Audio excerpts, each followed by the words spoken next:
Welcome, night wanderers, to another journey through the shadows of history. Tonight, we drift back through centuries of darkness, following the ghostly footsteps of those who walked between worlds, the sleepwalkers who have puzzled, frightened, and fascinated humanity since the dawn of recorded time. Close your eyes now and let yourself settle into the soft embrace of your pillow.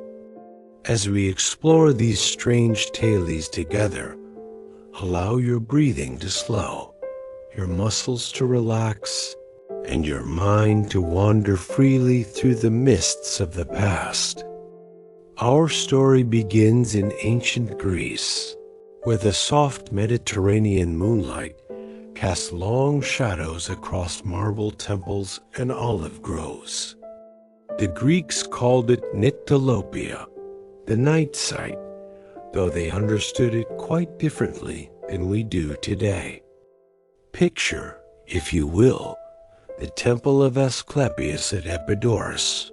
Around 400 BCE, the sick and troubled would come here to sleep, hoping for healing dreams from the god of medicine. But sometimes in the pre-dawn hours, the temple priests would discover visitors wandering the sacred halls, their eyes open but unseeing, moving with the fluid grace of those touched by divine presence. The physician Hippocrates wrote of patients who would rise from their beds in perfect darkness, navigate complex paths they had never walked while awake, and perform intricate tasks, all while remaining deeply asleep. He believed these were souls temporarily freed from their earthly vessels, guided by the gods through realms invisible to waking minds. One particularly haunting account tells of a young woman named Pythia, not the famous oracle, but a weaver from Athens. Night after night, she would rise from her bed and walk to her loom, where she would weave intricate patterns by moonlight alone. Her family would find her in the morning, still asleep at her work, having created tapestries of impossible beauty, designs so complex they seemed to tell stories of places she had never been, of gods she had never seen. The Greeks believed that during these nocturnal wanderings, the soul would slip free from the body's constraints, traveling to consult with the gods or the spirits of the dead. They saw sleepwalking not as a medical condition, but as a gift, a doorway between the world of the living and the realm of eternal wisdom. Let your own body sink deeper now as we travel forward through time, following the moonlit paths of history's night wanderers. The tolling of distant church bells echoes across medieval Europe, where sleepwalking took on darker, more sinister meanings. In the flickering candlelight of monastery scriptoriums, monks recorded strange tales that would chill the blood of any who heard them. During the 12th century, in a small village near the Rhine, there lived a young miller named Johann. The villagers whispered that he was cursed, for each night when the moon was dark, Johann would rise from his bed and walk the 3 miles to the old cemetery beyond the village walls. There, witnesses claimed, he would kneel among the weathered headstones and carry on conversations with the dead, speaking fluently a Latin language he had never learned in his waking hours. The village priest, Father Benedict, documented these occurrences with growing alarm. He wrote that Johann's sleepwalking episodes coincided perfectly with the deaths of villagers, always beginning exactly 3 days after someone passed away, and ending precisely 9 days later. During these midnight visits, Johann would receive messages from the deceased, which he would deliver to their families upon waking, though he never remembered the nocturnal journeys himself. Medieval physicians like Avicenna and Constantine the African wrote extensively about what they called ambulatio nocturna. They believed the condition arose when the soul became trapped between the physical world and the spiritual realm, unable to find peace in either. Some cases were attributed to demonic possession, others to divine intervention. In the Abbey of Saint Denis, near Paris, the chronicles tell of Brother Thomas, a young monk who would rise during matins, the AM prayer service, and walk through the abbey's corridors with his arms outstretched, as if reading from an invisible book. The other monks would follow him in silent procession, believing he was receiving direct revelation from God. His nocturnal wanderings would lead them to hidden chambers in the abbey, to forgotten relics, and once, memorably, to a section of wall where they discovered ancient manuscripts that had been walled up centuries earlier. The medieval mind saw sleepwalking as a manifestation of the eternal struggle between good and evil, between the pull of heaven and the temptations of hell. These nighttime wanderers were seen as messengers, walking the thin line between worlds, carrying secrets that daylight could never reveal. Feel yourself drifting now, like those ancient wanderers, moving slowly through the corridors of time. As we drift into the Renaissance, the soft glow of oil lamps illuminates the studies of learned men who began to look at sleepwalking through new eyes. The great Leonardo da Vinci himself sketched figures of night wanderers, trying to understand the mechanics of their mysterious movements. In 1484, in the city of Florence, a wealthy merchant named Alessandro Medici, a distant relative of the famous banking family, became the subject of intense study by the physician Marsilio Ficino. Alessandro's case was remarkable not just for its frequency, but for its complexity. 3 nights each week, he would rise from his bed, dress himself in his finest clothes, and walk through the narrow streets of Florence to conduct business negotiations entirely while asleep. Local merchants grew accustomed to these midnight visits. Alessandro would arrive at their shops, unlock doors with keys he somehow possessed, and conduct elaborate transactions, always leaving behind detailed contracts written in his own hand. Upon waking, he would discover that he had made profitable deals he had no memory of negotiating, often solving business problems that had plagued him for weeks. Ficino's detailed observations, preserved in the Laurentian Library, describe how Alessandro's sleepwalking persona seemed to possess knowledge and skills that his waking self lacked. The sleeping merchant could perform mathematical calculations of stunning complexity, spoke several languages he claimed not to know while awake, and demonstrated an uncanny ability to predict market fluctuations. During this period, the famous case of Lady Catherine de' Medici's court musician also captured scholarly attention. Jean-Baptiste, a lute player, would rise each night and compose hauntingly beautiful melodies while completely unconscious. He would write musical notation with perfect precision, creating pieces that were later performed at court to great acclaim. The compositions had an otherworldly quality that seemed. Let the gentle rhythms of history rock you deeper into rest as we continue our journey through the centuries. The 18th century brought the cool light of reason to bear on the mysteries of night wandering, but rather than dispelling the enigma, careful observation only revealed new depths of strangeness.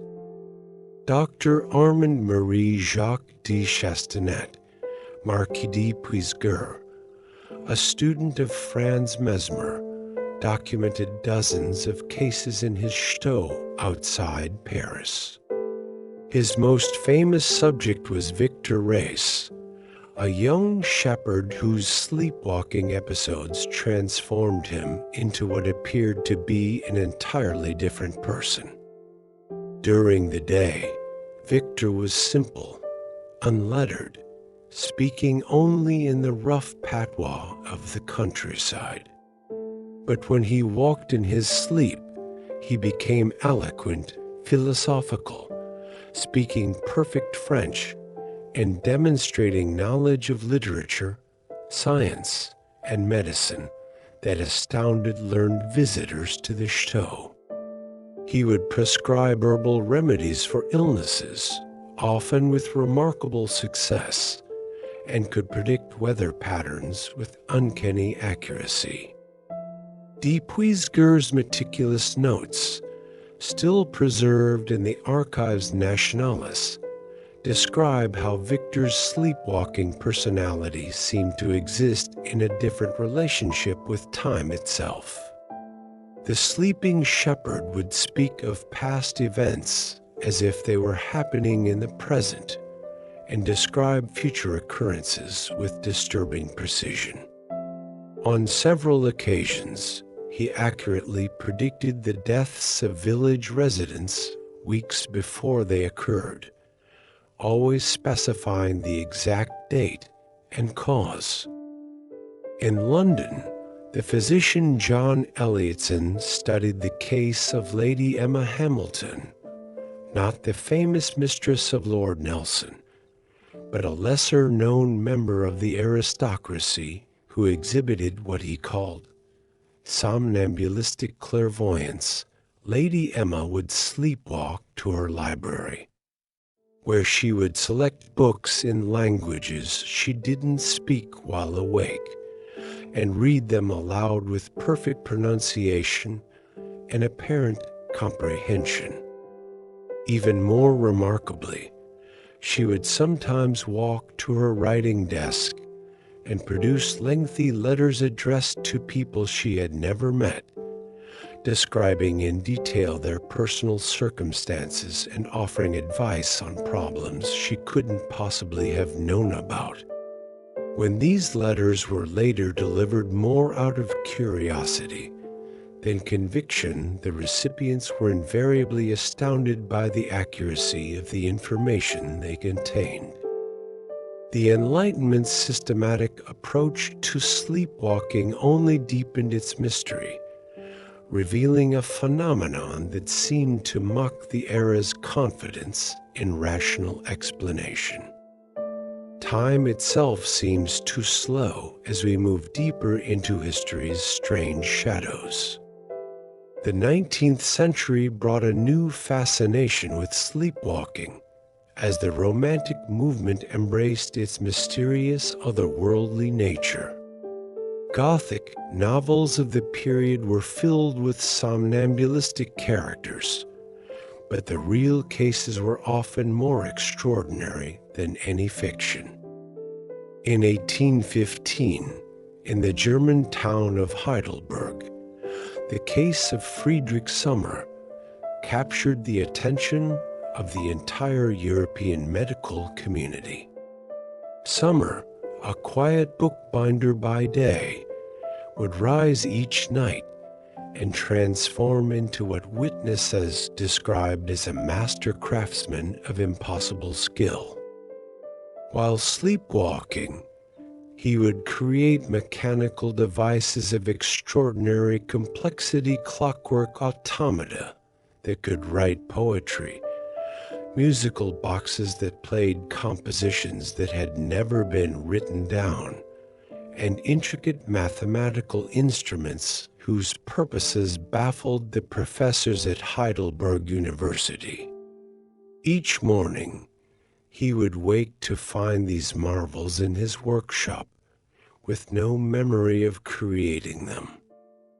The romantic poet Ateta Hoffmann, himself fascinated by the supernatural, spent several nights observing summer and wrote that watching the sleeping craftsman work was like witnessing the hand of God moving through mortal flesh. Summer's eyes would remain closed throughout his nocturnal labors, yet his movements were precise and purposeful, as if guided by an inner vision of impossible clarity. Perhaps even more haunting was the case of the Bront family's neighbor in Haworth, Yorkshire. Sarah Whitehead, the village seamstress, would sleepwalk to the old churchyard where she would spend hours tracing the carved letters on tombstones with her fingers. Local residents claimed she could read the weathered inscriptions perfectly, even those so worn that waking eyes could make out nothing but smooth stone.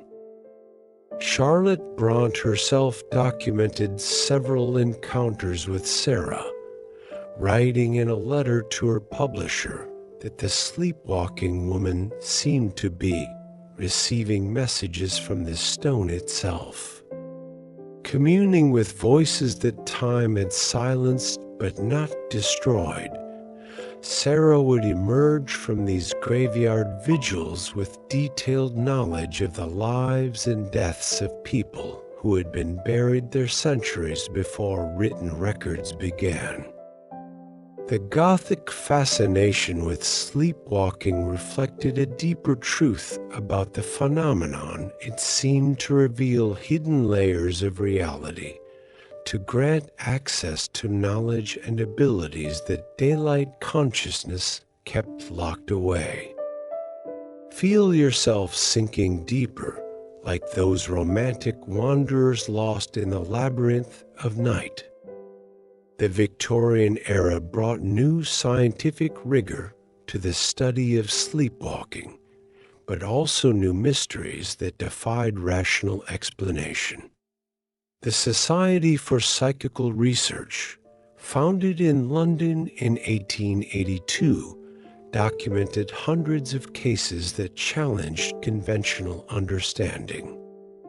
Dr. Edmund Gurney's exhaustive study of Miss Rachel Forrester remains one of the most thoroughly documented cases of the period. Miss Forrester, a governess from Edinburgh, would sleepwalk to her employer's library each night and spend hours copying passages from books in languages she had never studied.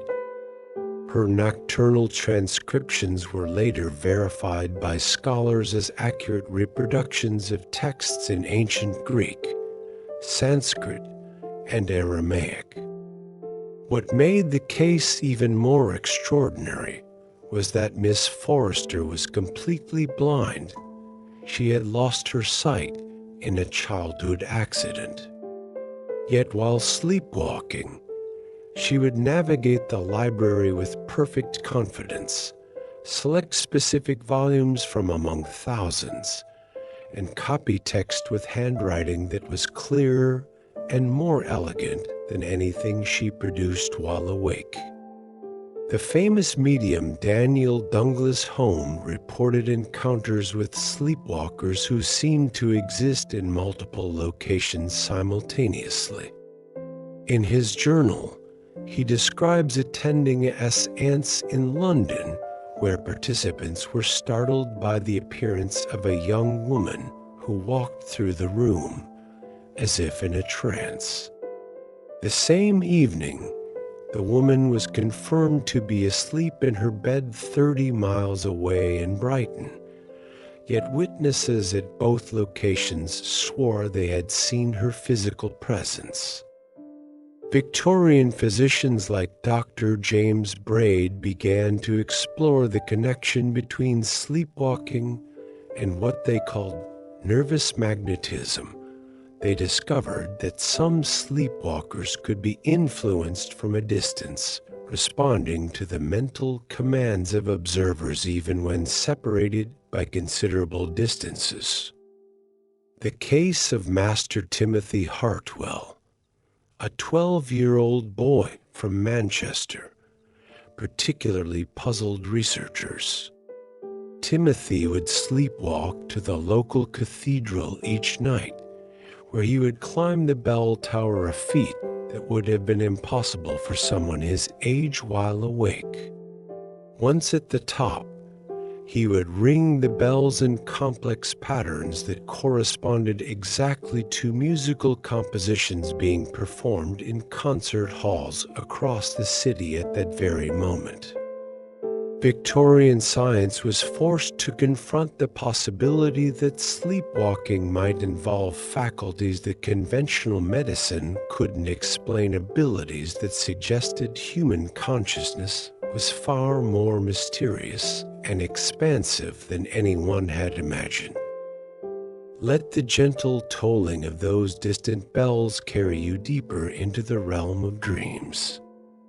As the 19th century gave way to the 20th, the emerging field of psychology began to offer new explanations for sleepwalking, but the phenomenon continued to resist easy categorization.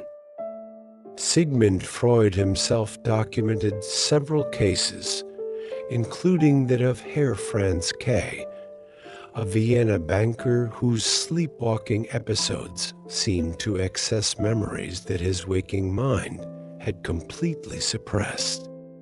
While asleep, Franz would write detailed accounts of his childhood in perfect recall, including conversations and events that his conscious mind insisted had never occurred. When these false memories were investigated, they invariably proved to be accurate in every detail. Dr. Pierre Janet in Paris studied Mademoiselle Aloni, whose sleepwalking personality spoke fluent Italian, despite having never traveled to Italy or studied the language. More remarkably, she spoke in a dialect specific to a small village in Tuscany that few scholars even recognized. When linguistic experts questioned her while she was sleepwalking, they discovered she had intimate knowledge of local customs, geography, and even gossip from this remote village, information that would have been impossible for her to acquire through any normal means. The case that most challenged early 20th century understanding involved Professor Wilhelm Hansen of the University of Copenhagen. A respected scholar of medieval history, Hansen would sleepwalk to his study and produce detailed translations of manuscript fragments that he had never seen while awake. These nocturnal translations were later verified when the actual manuscripts were discovered in monastery libraries across Europe, proving that Hansen's sleeping mind had somehow accessed texts that were physically thousands of miles away. Even as psychology and neurology advanced, sleepwalking retained its fundamental mystery. The more carefully scientists studied it, the more it seemed to reveal about the hidden depths of human consciousness, depths that conventional science was only beginning to fathom. Turn now the pages of your own consciousness, letting awareness drift like those scholarly wanderers of the night. The advent of modern sleep laboratories in the mid-20th century brought sophisticated equipment to bear on the ancient mystery of sleepwalking. EEG machines, video monitoring, and precise measurement tools revealed the neurological underpinnings of the phenomenon, but also uncovered new mysteries that continue to puzzle researchers today. Dr. Nathaniel Kleitman's sleep laboratory at the University of Chicago documented extraordinary cases throughout the 1950s and 60 seconds. Subject 47, whose identity remains protected, would sleepwalk to the laboratory's computer room. This was in the early days of room-sized computers, and operate the primitive machines with an expertise that baffled the technicians. While completely unconscious, he would program complex calculations that solved mathematical problems he couldn't approach while awake.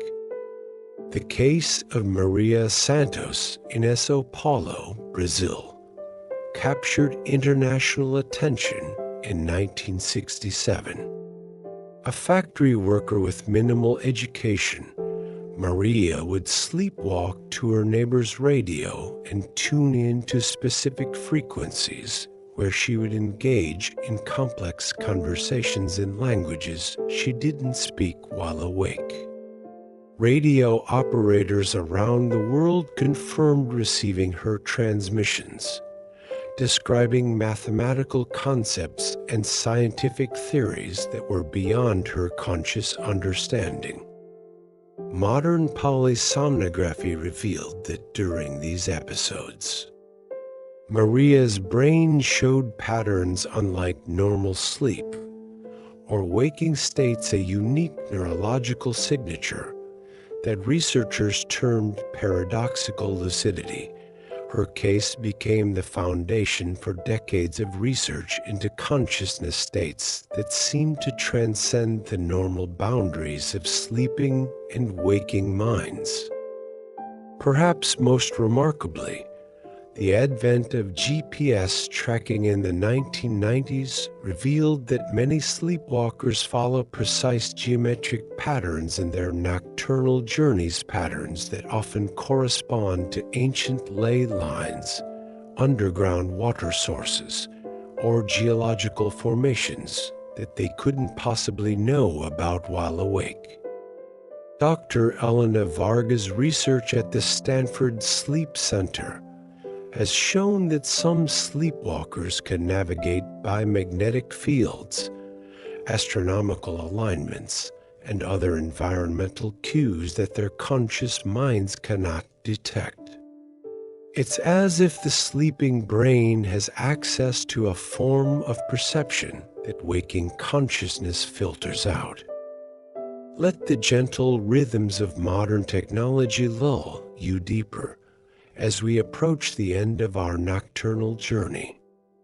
Even in our hyper-connected digital age, sleepwalking continues to reveal new mysteries that challenge our understanding of consciousness, memory, and the nature of human awareness itself. Recent cases documented by sleep clinics around the world show that sleepwalkers are adapting to modern technology in ways that seem impossible. There are verified reports of sleepwalkers using smartphones, computers, and even complex digital interfaces while completely unconscious, performing tasks that require multiple layers of security clearance and technical knowledge they don't possess while awake. The case of Dr. Jennifer Liu, a software engineer in Silicon Valley, made headlines when security cameras captured her sleepwalking into her company's server room and writing code that solved a programming problem her team had been working on for months. The elegant solution she produced while unconscious was later implemented and became the basis for a patent worth millions of dollars. In Tokyo, researchers have documented sleepwalkers who seem to respond to digital information networks in ways that conventional neuroscience cannot explain. These individuals navigate the city's complex electronic infrastructure as if they can directly perceive Wi-Fi signals, GPS coordinates, and cellular tower locations. Modern sleep studies using fMRI and other advanced brain imaging techniques reveal that during sleepwalking episodes, the brain shows patterns of connectivity that are unlike anything seen in normal sleep or waking states. It's as if the sleeping mind has access to information processing capabilities that consciousness normally suppresses or cannot access. Dr. Michael Chish's research at the Max Planck Institute has suggested that sleepwalking might represent a fundamental aspect of human consciousness, not an aberration, but a window into cognitive abilities that we all possess, but rarely access. His work suggests that the sleeping brain might be capable of forms of percept. As our journey through the history of sleepwalking draws to a close, we find ourselves confronting the same fundamental mystery that has puzzled humanity for millennia.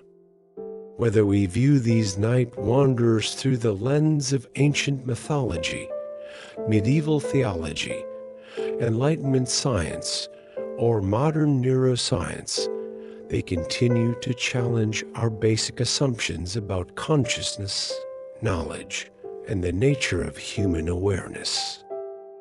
From the temple priests of ancient Greece to the sleep researchers of today, each generation has tried to explain how the sleeping mind can navigate complex environments, access information it has never learned, and perform tasks that would challenge the waking consciousness. Yet the more we learn, the deeper the mystery becomes. Perhaps sleepwalking is not something to be explained away, but rather a reminder of the vast territories of consciousness that remain unexplored. These nocturnal wanderers, drifting through the borderlands between sleep and waking, might be showing us glimpses of human potential that we've only begun to understand. As you settle into your own sleep tonight, remember that you carry within you the same mysterious depths that have guided night wanderers throughout history. Your sleeping mind has access to the same hidden corridors of awareness, the same secret pathways through the landscape of consciousness.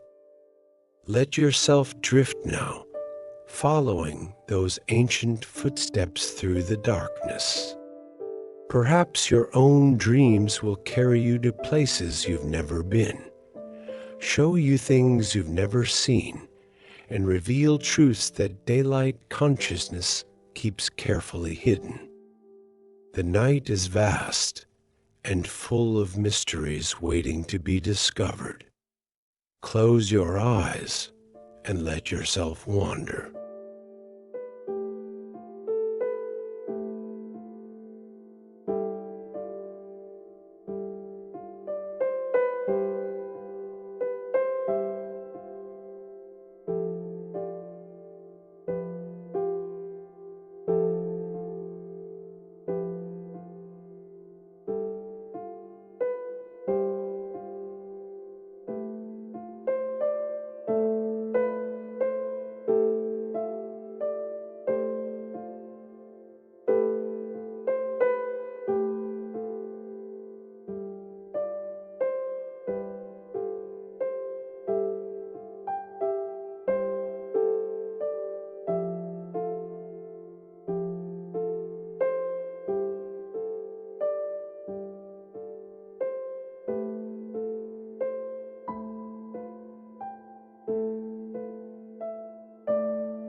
The night is vast and full of mysteries waiting to be discovered.